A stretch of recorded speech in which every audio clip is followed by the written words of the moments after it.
Actually, before we left, my mother's sister came, my aunt, came to our train, and it was too dangerous for her to meet with my father.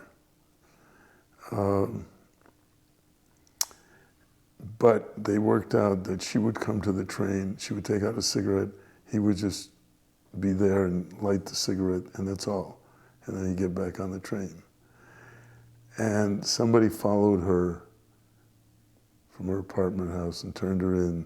She was arrested and she died, you know, under interrogation. So it's just unimaginable, you know. A lot of people here were sort of sympathizers and didn't really understand what it was all about, you know.